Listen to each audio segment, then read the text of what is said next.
Amis, frères et sœurs, c'est avec les mots du livre du prophète Jérémie que nous entrons dans ce temps de culte en recevant cette bonne nouvelle, oracle de l'Éternel. Je connais les projets que j'ai formés sur vous, dit l'Éternel, projets de paix et non de malheur, afin de vous donner un avenir et une espérance. Vous me prierez et je vous exaucerai. Vous me chercherez et vous me trouverez. Si vous me cherchez de tout votre cœur, je me laisserai trouver par vous.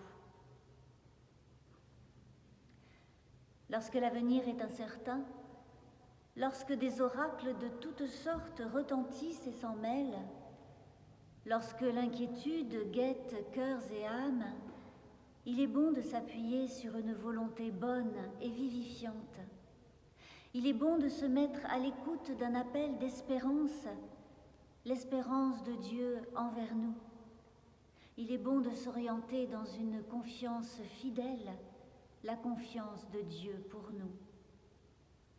Et puisque nous sommes encore à distance les uns des autres, il est bon de nous laisser nous rassembler dans le souffle de l'esprit de communion. Et je vous invite à louer l'Éternel pour cela et pour tous ses dons.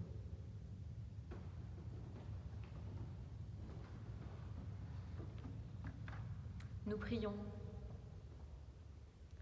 Pour tous ceux qui te donnent un visage en répandant ton amour dans le monde, Éternel, nous te louons. Pour tous ceux qui te donnent des mains en luttant contre la souffrance, la faim, la pauvreté et l'isolement, Éternel, nous te louons. Pour tous ceux qui te donnent une bouche en dénonçant la guerre et toutes les violences faites aux hommes, Éternel, nous te louons. Pour tous ceux qui te donnent des yeux, en admirant chaque preuve d'amour dans le cœur de l'homme, Éternel, nous te louons. Pour tous ceux qui te donnent un cœur, en accueillant les pauvres, les faibles, les exclus et les opprimés, Éternel, nous te louons. Amen. Et avant de lire la Bible, nous prions. Nous t'invoquons, ô notre Dieu, mais ta présence est déjà dans nos cœurs. Nous ne te dirions pas « c'est toi » si tu n'avais déjà murmuré en nous « c'est moi ». Parle-nous, nous t'écoutons. Amen. Et nous lisons dans le livre des Actes, au chapitre 8, les versets 5 à 25. Philippe, qui était descendu dans la ville de Samarie, y proclama le Christ. Les foules, d'un commun accord, s'attachaient à ce que disait Philippe, en apprenant et en voyant les signes qu'il produisait. Car des esprits impurs sortaient de beaucoup en poussant de grands cris, et beaucoup de paralytiques et d'infirmes furent guéris. Il y eut une grande joie dans cette ville. Un nommé Simon, qui se trouvait déjà auparavant dans la ville, y exerçait la magie. Il stupéfiait le peuple de Samarie et se disait quelqu'un de grand. Tous, depuis le plus petit jusqu'au plus grand, s'attachaient à lui et disaient « Cet homme-là est la puissance de Dieu, celle qui s'appelle la Grande ». Ils s'attachaient à lui parce qu'il les avait longtemps stupéfiés par sa magie. Mais quand ils eurent cru Philippe, qui leur annonçait la bonne nouvelle du règne de Dieu et du nom de Jésus-Christ, ils reçurent le baptême, hommes et femmes. Simon lui-même devint croyant et reçut le baptême. Il était assidu auprès de Philippe et voyait avec stupéfaction les signes et les grands miracles qui se produisaient. Quand les apôtres qui étaient à Jérusalem apprirent que la Samarie avait accueilli la parole de Dieu, ils leur envoyèrent Pierre et Jean. Ceux-ci, une fois descendus chez eux, prièrent pour eux afin qu'ils reçoivent l'Esprit Saint. Car celui-ci n'était encore tombé sur aucun d'eux. Ils avaient seulement reçu le baptême pour le nom du Seigneur Jésus. Alors, Pierre et Jean posèrent leurs mains sur eux et ils reçurent l'Esprit Saint.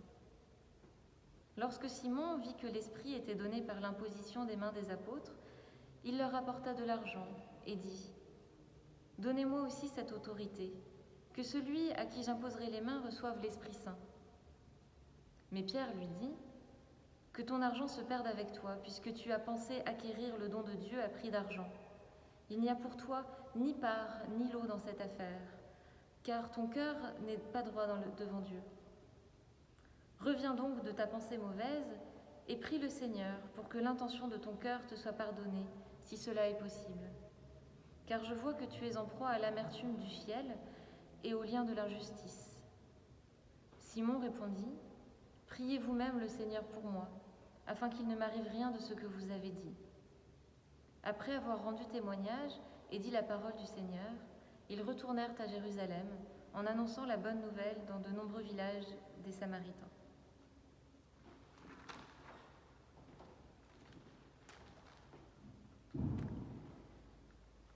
Quel étrange récit! Ce n'est quand même pas si fréquent de croiser des mages au fil des pages de la Bible. Et celui-ci a un nom, Simon.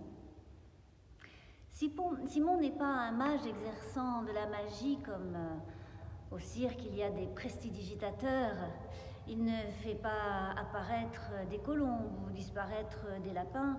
Il ne devine pas quelle est la carte tirée d'un jeu qu'il a présenté et il ne découpe pas les gens en morceaux pour les reconstituer ensuite sans aucun mal. Simon est un mage qui sert de médiateur entre les humains et des puissances auxquelles les gens font appel pour résoudre leurs problèmes. Simon a appris quelles sont les formules, les gestes et les rites à accomplir pour maîtriser ces puissances qui sont soumises, comme les humains et comme la nature, à des lois invariables. Simon est donc certainement très compétent en astrologie, en interprétation des rêves, en prédiction et même en guérison. Car les gens sont attachés à lui, écrit Luc. Tout le monde, tous lui attribuent un réel pouvoir. Et cela conforte Simon dans sa certitude d'être grand, un grand mage, un grand homme, et ça lui plaît beaucoup. Dans cette ville de Samarie, peut-être Samarie, la capitale de la province, les gens cherchent des réponses à leurs questions. Ils cherchent des solutions à leurs problèmes. Ils veulent que leur vie soit meilleure. Ils veulent recouvrer la santé quand ils sont malades ou ils s'inquiètent de la santé de leurs proches. Ils veulent être heureux dans leur quotidien. Ils veulent trouver du travail. Ils veulent que les malheurs soient écartés et que la pluie tombe au bon moment, au bon endroit, mais pas trop quand même. Les gens de Samarie sont comme les gens d'ailleurs et comme les gens d'aujourd'hui. Simon, le grand mage, représente pour eux un espoir pour leur présent et pour leurs rêves. Et rien ne permet de penser que Simon est un manipulateur ou un profiteur, en dépit de son ego surdimensionné. Dans sa conception du monde, il est un médiateur indispensable entre les personnes et les puissances agissantes. Il aide ceux qui en ont besoin, ils sont contents et il est content, sincèrement. Puis dans cette même ville de Samarie arrive Philippe, un des 7 désignés par les apôtres pour aider au service des tables et au soutien des démunis à Jérusalem. Mais Philippe n'est jamais mis en scène par Luc dans le livre des Actes dans ce service de diaconie. Il prêche, il guérit, il fait des signes qui témoignent de l'Évangile. C'est que l'Esprit Saint est tout à fait libre par rapport aux décisions et des choix des humains, même ceux des apôtres. Les gens de la ville se tournent alors vers Philippe et s'attachent à ses paroles. Ils écoutent la bonne nouvelle, ils se réjouissent aussi pour les guérisons. Et Simon également, qui reconnaît en Philippe un homme dont la parole et l'action sont puissantes, plus puissantes que les siennes. Et Simon est convaincu. Simon croit vraiment. Il ne fait pas semblant. Et Simon est baptisé. Surviennent alors Pierre et Jean, encore plus puissants que Philippe aux yeux de Simon. Lorsqu'ils imposent les mains aux baptisés, ceux-ci reçoivent l'Esprit Saint. Alors Simon veut pouvoir faire la même chose. Comme cela, il pourra continuer à agir pour le réconfort des gens de la ville. Comme cela, il continuera à être grand. Et tout cela très sincèrement. Dans la représentation du monde, selon Simon, la progression de la connaissance implique la progression du pouvoir. Et pour progresser dans la connaissance, et donc dans le pouvoir, il faut être choisi par ceux qui ont déjà atteint un niveau de connaissance et de pouvoir supérieur. Être choisi sur des critères dont l'un est peut-être le prix payé pour le supplément de connaissance ou de pouvoir. Cela signifie aussi que dans cette représentation du monde, la progression dans la connaissance et le pouvoir est vraiment réservée à ceux qui sont choisis, ceux qui peuvent payer et qui représentent ainsi une élite supérieure aux autres habitants. C'est que la représentation du monde de Simon n'a pas changé depuis sa conversion et son baptême. Il a gardé le même système de pensée. Il croit dans ce système de pensée. Et du coup, Simon se trompe. Il se trompe sur l'Église, sur la foi, sur l'Esprit Saint, au moins sur 4 points particuliers. Premièrement, Simon croit qu'il y a dans l'Église des pouvoirs particuliers. Il croit qu'il y a des enseignements cachés au plus grand nombre. Il croit qu'il y a une vérité destinée à seulement quelques esprits supérieurs. Vous savez, on ne nous dit pas tout. Combien de manières de penser s'appuient sur ce soupçon, d'autant plus qu'il y a parfois des manipulations qui justifient le soupçon. Simon croit qu'il faut, dans le monde et dans l'Église, des hommes forts et puissants vers lesquels les autres, qui ne sont ni forts ni puissants et qui ne pourront pas le devenir, se tourneront pour obtenir ce dont ils ont besoin. Des hommes forts et puissants auxquels remettre le présent, l'avenir et soi-même. Mais l'Église n'est pas une société initiatique dans laquelle les croyants peuvent progresser s'ils sont choisis, s'ils remplissent les critères, progresser en grimpant des échelons au fur et à mesure desquels ils reçoivent de manière très contrôlée des connaissances nécessaires à l'acquisition d'une compétence supplémentaire. Jésus n'a pas confié de secret aux disciples, ou même à quelques disciples, même pas à Marie-Madeleine. Même si le rayon ésotérisme des librairies est rempli de livres suggérant et voulant appuyer ces hypothèses. Ce qui est annoncé de l'Évangile l'est à tous, entièrement, clairement, avec franchise et sincérité. Rien n'est dissimulé de la bonne nouvelle. Et la parole de ceux qui l'annoncent est alors une parole fiable, libre, et c'est une parole de confiance. Celui ou celle qui parle est entièrement dans ce qu'il dit, sans réserve. Et lorsque l'Église vit cela, c'est un témoignage dans le monde, une ressource importante pour le monde qui est et pour le monde qui sera demain. Le second point d'erreur de Simon, eh bien, c'est qu'il n'y a pas dans l'Église de caste ou d'élite, ni d'échelle sur laquelle classer les croyants. Sinon, il faudrait croire que l'Esprit ne souffle pas où il veut et quand il veut et comme il veut, mais que l'Esprit serait obligé de souffler en respectant les critères et les décisions de certains des croyants. Or, Philippe lui-même, qui prêche et accomplit des miracles en Samarie, n'avait-il pas été choisi et institué par les apôtres comme diacre au service des tables et des démunis? C'est un esprit bien facétieux qui pousse Philippe à évangéliser en Samarie. Et les apôtres viennent de Jérusalem parce qu'ils n'ont plus qu'à ratifier l'œuvre missionnaire de Philippe en priant et en imposant les mains à ceux qui ont été baptisés. L'Église n'est pas une structure de pouvoir. Cela n'empêche pas une organisation, mais il n'y a pas à attendre d'hommes forts ni de femmes puissantes. Parce que la grâce est offerte à tous, et c'est la même pour tous. L'esprit est à destination de tous, sans privilège ni favoritisme. Nous savons bien que cela est difficile à tenir, et l'a toujours été même.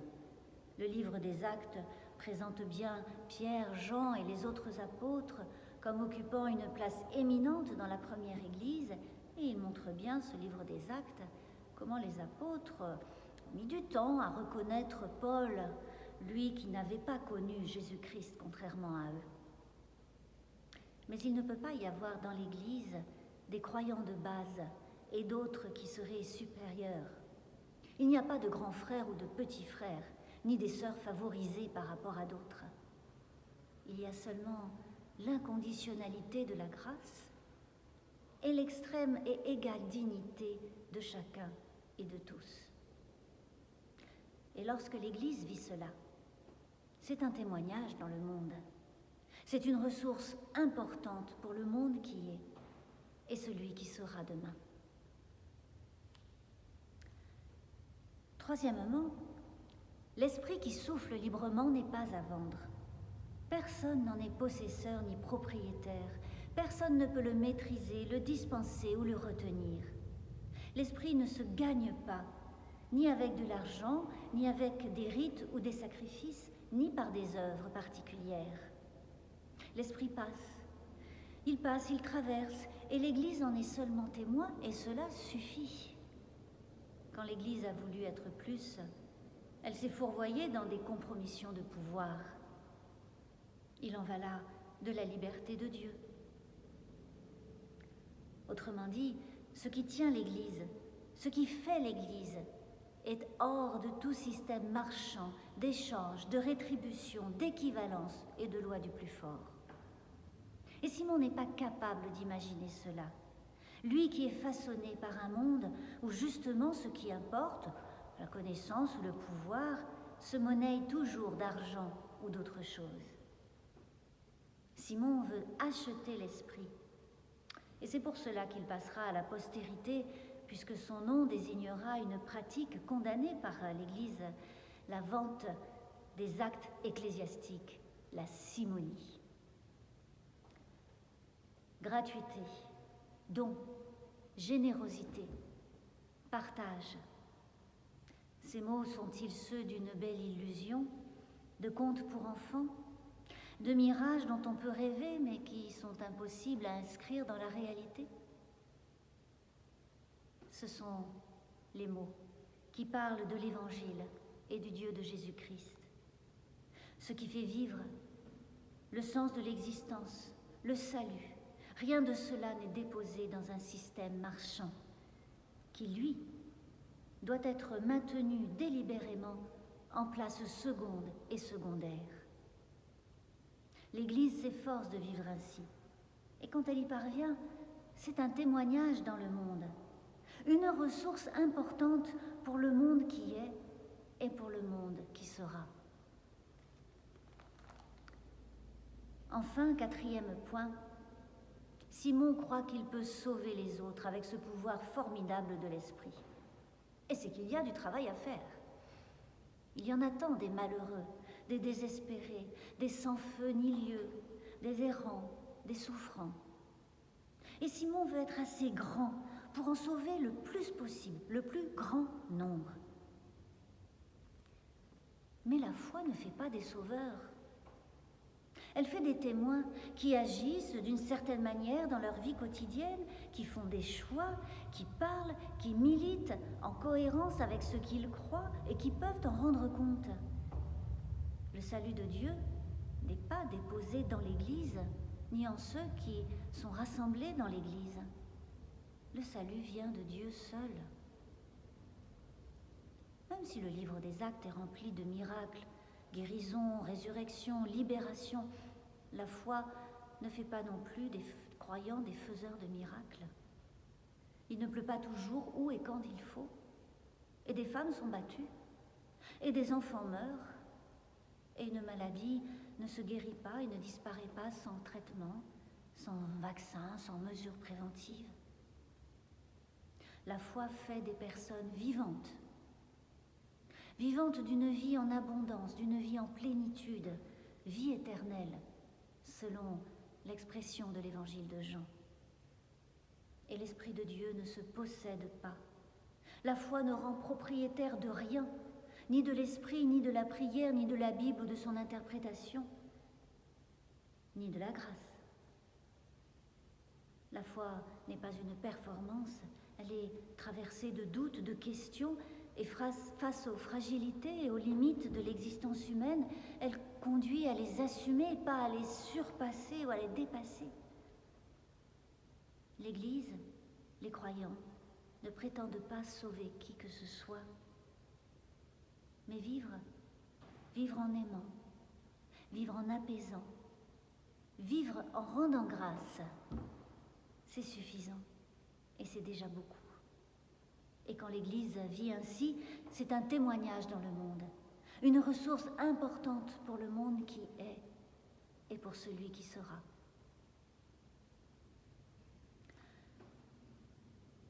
Ainsi, ce que Simon croit est resté dépendant de sa vision de mage, d'homme fort doté d'un pouvoir qui s'achète et qui est un intermédiaire obligé pour les autres. Mais Simon fait fausse route et Pierre le lui signifie sévèrement. Alors Simon quitte la scène sur une remarque dont le sens est un peu ambigu. « Priez vous-même le Seigneur pour moi ». Est-ce de la peur, de la tristesse, de la repentance, de l'humilité? On ne sait pas ce qu'il advient de Simon. Sinon, à travers ce qu'en ont écrit les pères de l'Église, qui ont fait de lui l'un des pères de l'hérésie, des hérésies.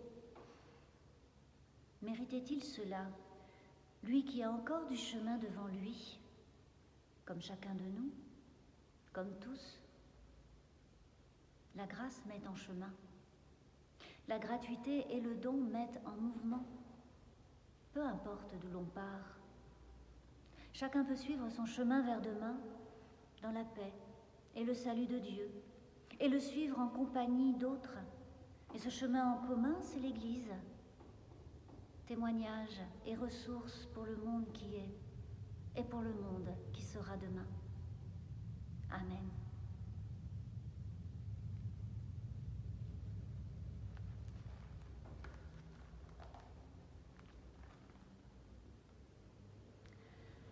Je vous invite à confesser notre foi avec la confession de foi du foyer de l'âme. Je crois en Dieu notre Père, il est amour. Je crois en Jésus-Christ notre Seigneur. Il a souffert, il est mort. Présent dans nos vies, il nous pardonne. Il nous montre le chemin. Il est lumière du monde. Son règne dépassera le temps. Malgré notre faiblesse, je crois que Dieu place sa confiance en nous. Je crois qu'en Jésus-Christ, Dieu est l'espérance des hommes et l'homme l'espérance de Dieu. Je crois en l'Esprit présent au monde et au cœur des hommes. L'Esprit donne la paix à tous les hommes. L'Esprit de Dieu crée et recrée la vie et le monde, le dynamise et le conduit vers le royaume. Je crois à la communion de tous dans la foi, l'espérance et l'amour. Je crois à l'amour plus fort que la mort. Je crois à la vie éternelle. Amen.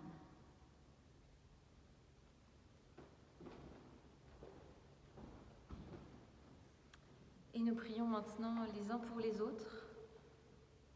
Notre Dieu, notre Père, en ce jour, nous nous tournons vers toi dans la prière. Nous faisons place en nous à d'autres que nous-mêmes, à ceux qui nous sont chers et que nous avons revus avec tant de bonheur, à ceux qui nous manquent parce qu'ils sont loin ou parce qu'ils sont malades, à ceux qui, si près de nous, manquent de présence, de reconnaissance, de moyens de vivre dignement, à ceux qui protestent, militent, luttent en faveur de leurs frères et sœurs humains pour ta création de bonté et de vie. et à ceux qui sont emprisonnés dans les logiques de pouvoir et de possession et qui passent à côté des dons et de ta grâce. Malgré les doutes et les hésitations de notre foi, nous faisons place en nous à ton appel insistant, persévérant, inattendu, à notre vocation de vivant relationnel et solidaire, et que souffle en nous ton esprit bouleversant qui nous fait participer à la vie du ressuscité. Nous te prions encore, notre Père, qui es aux cieux, que ton nom soit sanctifié, que ton règne vienne, que ta volonté soit faite sur la terre comme au ciel. Donne-nous aujourd'hui notre pain de ce jour. Pardonne-nous nos offenses, comme nous pardonnons aussi à ceux qui nous ont offensés. Et ne nous laisse pas entrer en tentation, mais délivre-nous du mal. Car c'est à toi qu'appartiennent le règne, la puissance et la gloire, pour les siècles des siècles. Amen.